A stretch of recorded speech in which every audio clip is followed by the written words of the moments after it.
All right. This is my third game of the City Championship. Game five, the final round of the tournament. But again, I took two buys in the first two rounds, so this is only my third game. But I'm 2 out of 2 uh, in the game that I did play. So according to the Swiss format of the tournament, I have 3 out of 4. So my opponent's going to be someone who's doing quite well.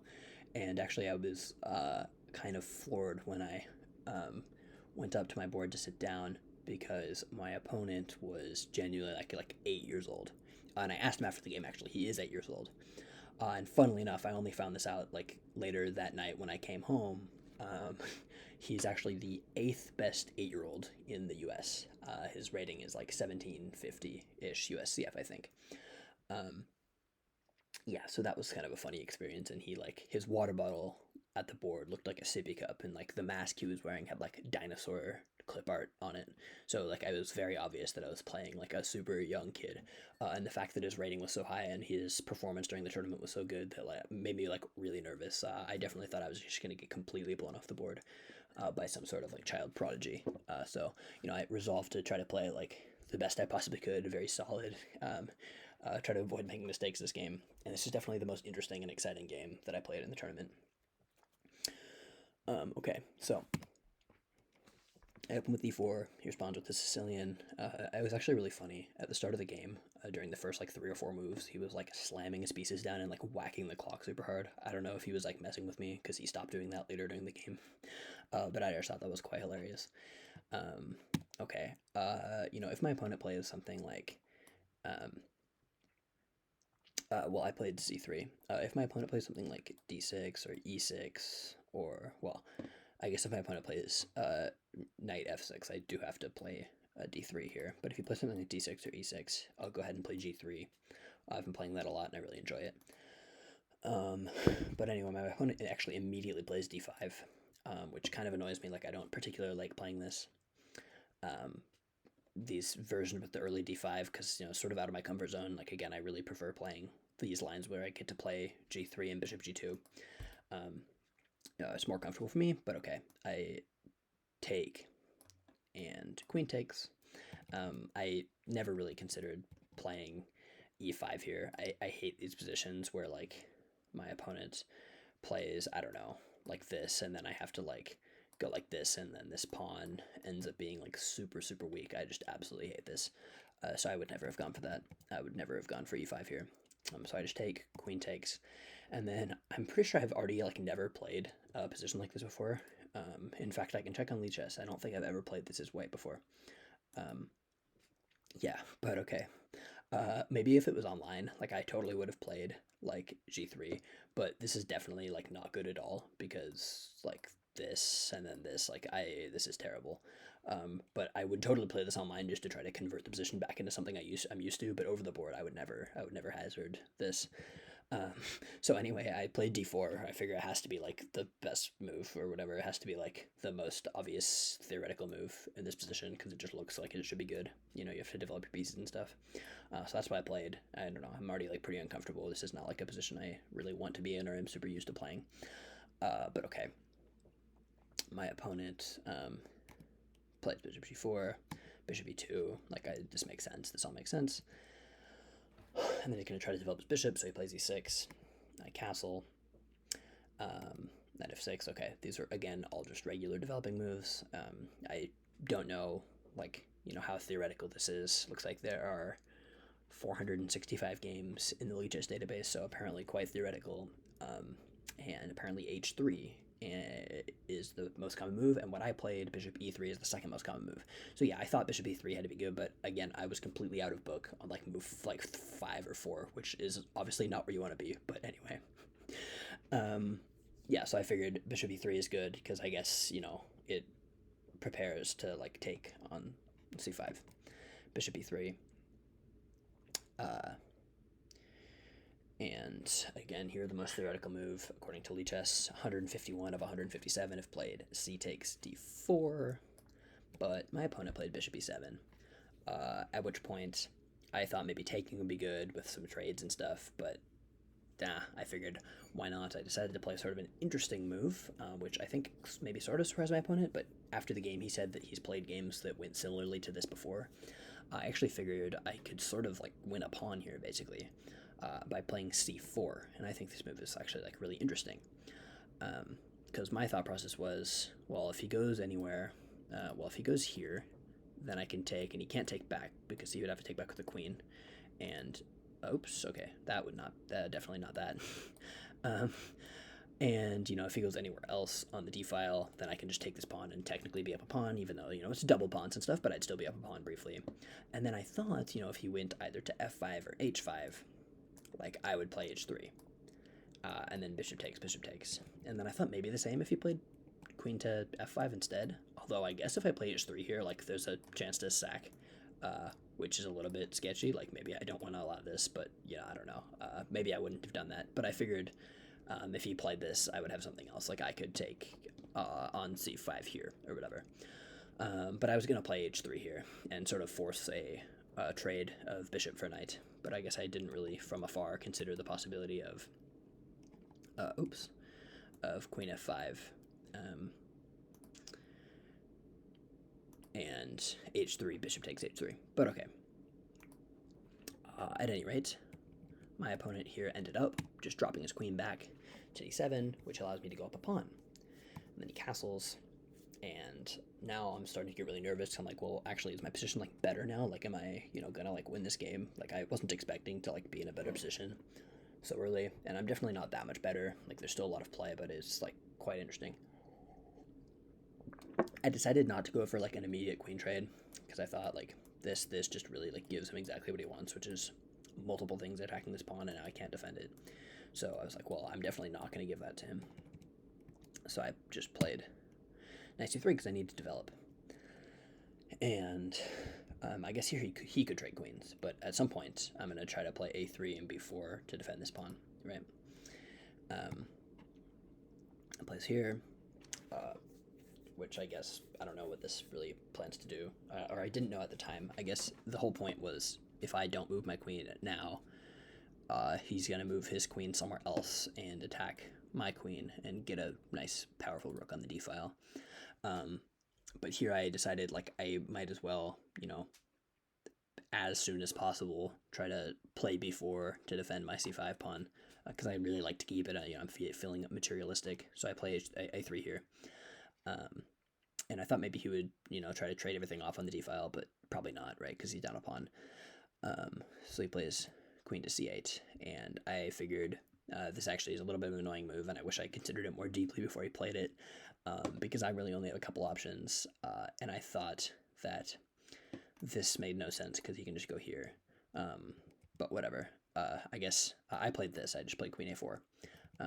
I guess if I played queen c2 and then bishop f5, this is also fine because then I can just go queen a4 here. But again, I don't really see the point of this. This doesn't really make that much sense. I guess maybe I want the bishop to be here rather than here. I have no idea.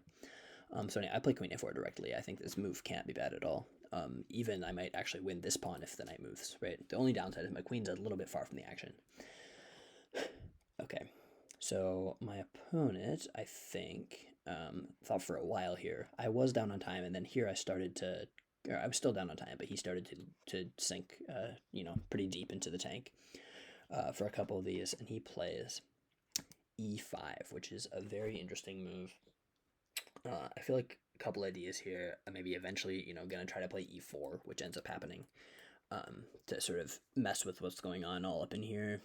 And also, this second motive is to be able to bring the queen over to my king side and start up a massive attack, which he actually ends up doing with, in quite a menacing fashion, but we'll get there. And I don't really see, like, the this threat honestly does not scare me too much, which maybe it should have scared me more, but I thought that e4 was totally fine. I can just play knight back to d2, and then bishop takes, knight takes, right? It can't be that bad. I thought maybe that would happen, so I just played b4 here. Yeah, I don't know. In hindsight, it perhaps would have been better to just defend this bishop with a rook, or even move this other rook over here onto the d file to trade off some pieces, try to get my rooks into the game. That could have been preferable. or maybe, rook f to e1. That way, my rook is doing sort of a better job of defending along the e-file and can put some pressure on this pawn once my bishop's move.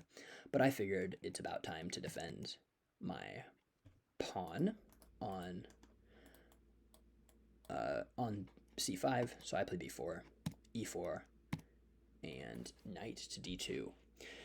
Okay, and here I'm sort of starting to get a little bit nervous because my opponent's thinking he thought for genuinely like 30 minutes here. Because he probably is feeling like now is the time to strike. Like if I don't take, decisive action now, then I'll probably just lose because I'm down a pawn and maybe going to lose some more of my queenside later because my pawns are already quite advanced. So my opponent thinks for a super long time and plays what I thought was quite an interesting move, which was knight to d4. Really trying to pressure this bishop here. No, I forget exactly what I don't know what my opponent should have played here, because I think there are like a couple moves that are like technically slightly preferable. Oh, I was thinking maybe this potentially during the game just to defend this pawn extra time. And then let's see. What else could possibly be played here? Oh, like bishop takes bishop, right? Because then at least there's, some more stuff to fight for going on here. Like this bishop, I'm probably going to have to, I don't know, have an isolated f-pawn or something because I don't really want to move it. But okay. My opponent at this point plays knight to d4 after considerable time thinking. And this is again an interesting move because it attacks my bishop, and there's not really much good for me to do with my bishop. So I simply take. And I thought this was nice because this provides a really good opportunity for me to just liquidate a bunch of material and be safe. But I very shortly make a pretty severe mistake.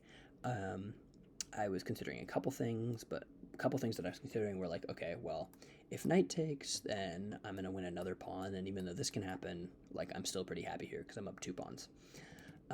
So obviously the more appealing option for him is queen takes, which just is very threatening. There's a lot of scary stuff going on.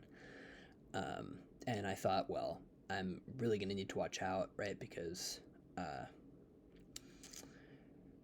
let's see, depending on what I do, there's like, I don't know what I was thinking I could play here. Like, okay, for example, if I just go crazy and like take this pawn, I was sort of getting concerned that like, well, I guess, would this work? Here, yeah, this would totally work. This is really scary, right? Here, and I'm like basically getting mated. Like this has to be really bad. Or even, I don't know, like even here, and then here could work too. Or if I take here and takes back, this also doesn't look super great because eventually this knight is going to come here and here and push and threaten here. So I started getting a little bit nervous, and really the thing that I totally should have just played here just to get rid of the queen and, absolve me of all these annoying problems is just h3. That's clearly the best move. And then maybe, queen can go back here or something, but then I guess I can play maybe this, or I don't know. There's a lot of things I can try. But at least now I'm not in as immediate danger. Let's see. What are we thinking here? Yeah, just, bring my rooks into the game, maybe take his knight, all sorts of things. But okay. I did not end up playing that. I played queen back to d1, which is a mistake because I just from afar overlooked his move. I had resolved to play this because I was like, well, I should probably get my queen back in the game in order to, not get completely wrecked on the king side and just like get checkmated.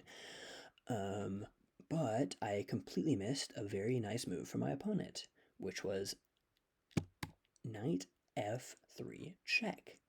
This pawn is obviously pinned, but so is this knight, so there's actually nothing I can do about this. And I had seen this move, and like for some reason I just dismissed it because I like always thought that my knight's still on d2, so there can't be an issue. But of course, now that my queen's here, this knight is pinned, so I have to move my king. And now I am in serious trouble.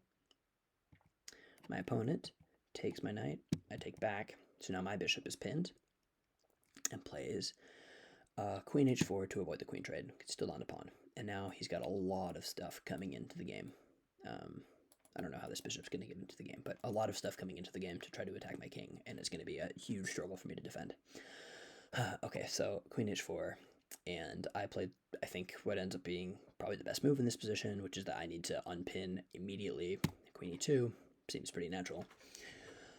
And then my opponent plays a really cool move, which actually leads to tons of interesting tactics, attacking potential for him, which is rook to d3. And I had sort of seen, well, maybe this.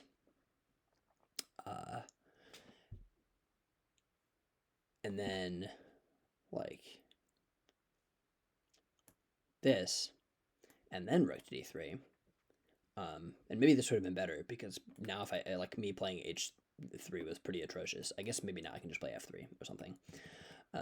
But anyway, I hadn't initially really considered too deeply the immediate bit rook to d3, but ended up being a pretty awesome move, regardless of where it's played. So, oops, wait, sorry.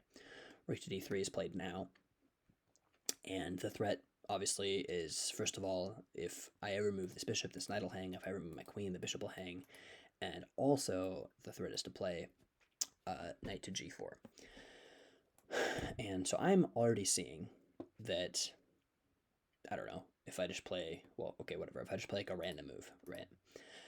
My opponent's going to play knight to g4. And in this position, I'm basically screwed, because I would really like to play this.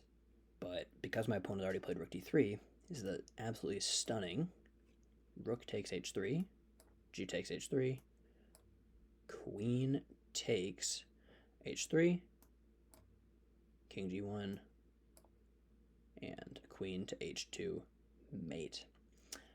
Yeah, so I'm just getting mated. But okay. So that's why h3 doesn't work here. And I was like, okay, from afar I saw this, and I was like, well, okay, if knight to g4 is played, then I need to be able to play bishop to f4. But the problem is, because bishop to f4, obviously now this pawn is defended. Okay, and I was actually really happy with my play during this whole sequence, because I had seen basically all of this, because I can't play bishop f4 now because my knight hangs. So that's why all the way back here, when he played rook d3, I played rook to c1, because I thought, well, now I need to defend this knight. And I think that's a pretty fine move, because now my opponent plays knight to g4, and I play bishop to f4 as planned.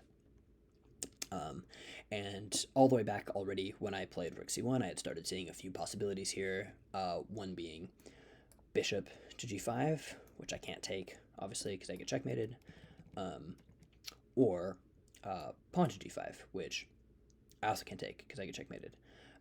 But in both of these cases, well, in this case, I can play bishop here, I think. Probably. This, I think, looks good. Hang on. If this was played... So one thing that's really annoying is I can't play this, which I thought maybe I had seen, but actually this, and then I get mated again. So this rook ends up being like such an insane resource. But I thought maybe if this, I guess here, and then f3 is what saves the day. Yeah, exactly. Here and here. And I'm totally fine. I guess I lose my pawn, but I'm going to win back the pawn here anyway, so it's not an issue. Okay, but anyway, my opponent here plays bishop g5, and I obviously can't take that because I get mated, but now I can take on e4 with my queen. Bishop takes bishop, queen takes bishop, and now g5. And again, I only have one square that I can put my queen, where it, does the job of continuing to defend this h2 pawn. So I play queen to c7, and my opponent can't play rook to c8 because I can take it with check.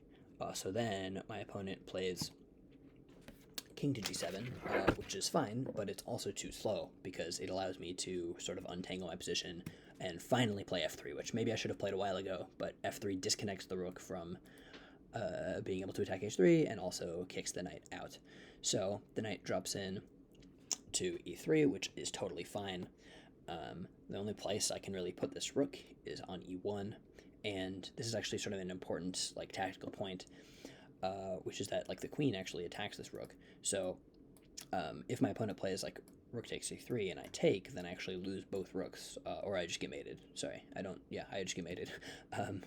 But this doesn't work because before I throw in, before I take on c3, I can throw in queen to e5, check, and so then I would win the exchange. So that doesn't work. So rook to e1 is a fine move, and obviously the whole reason I was able to play that is because I did see queen e5 check. Okay, so my opponent doesn't want to allow queen e5 check, and I guess is preparing to now throw in, preparing to now take on c3. So he plays rook to e8. But now I'm able to finally, and I breathe a sigh of relief, try to trade queens with queen to g3. And we're both very low on time at this point, so he takes my queen, I take back, and I am, again, so relieved to have traded queens here. Even though it's still non-trivial to win, I'm definitely winning now, because I'm up 2 pawns. Although I think I'm about to lose a pawn. So he plays here, the whole point being, oh, yes, sorry, I should have mentioned this. There is sort of some sort of tactic where, oh wait, what was the tactic? I don't know. Well, anyway, the whole point is that he can't move his knight because it's pinned. So that's why he plays rook to e6.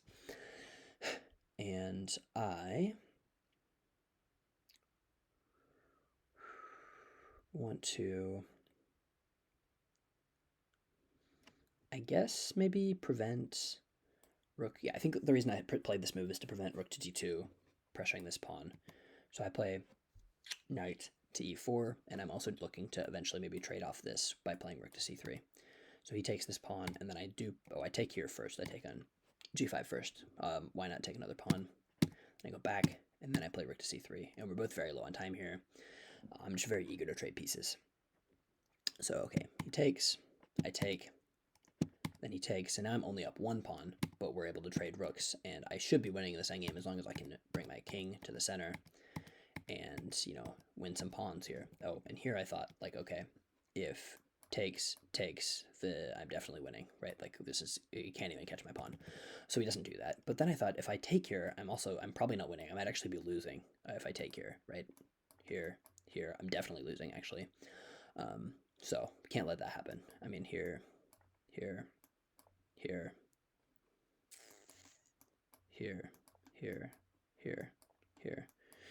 Oh, maybe I'm not losing. Huh. Okay, well, I don't know. But at any rate, I didn't think taking here would be good, because I guess even if I do take here, my opponent can just go back. Maybe I'm winning.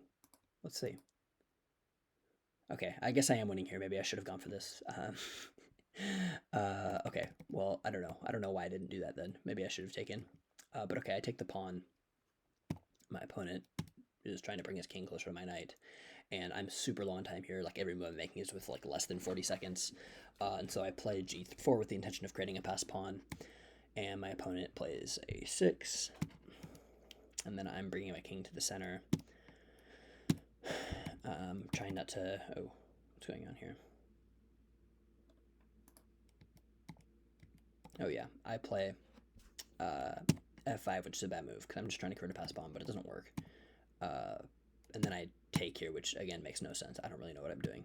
But at least now I bring my king to the center, and I think I'm going to go up here and win this pawn and just promote my pawn to be fine. But I just sort of messed this up. And this is actually where I let my advantage slip. This is where I have a chance to win the game. If I had, you know, had my wits about me to go through the, you know, rigorous process of counting pawn moves and evaluating this endgame properly, I would easily have seen that I can just play knight a5 check, knight takes knight, b takes a5, king takes e5, king to g5, king to b5, king to h6, king takes a5,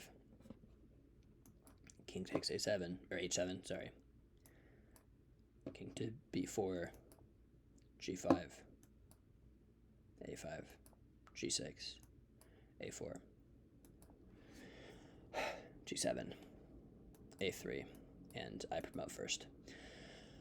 But I didn't bother to try to count, and I let my advantage slip away, which is that I played the wrong check. Played knight d8 check, and now I'm actually going to be losing my pawns, and this is basically a draw now, I think, because I play c6, king takes b4, and this pawn, if I don't try to come back and prevent it from, walking all the way down the board and sack my knight for it, I'm just going to lose. So I play knight to b7, a5, pawn to c7, knight to b6. Then I sack for the pawn, and I still think I'm actually winning here, or I thought I was when I went for this like a few moves back. I thought I was just going to go up and win this pawn and then promote my pawns, but my opponent very confidently knew that this was a draw. And so I sort of go towards the center and push my pawns, but this is just a draw through and through. And my opponent offered a draw a couple times, and I was like kind of stubborn and didn't accept it, but eventually I did accept it. I think basically here is when I accepted the draw, and the game is over now. So, I drew my game.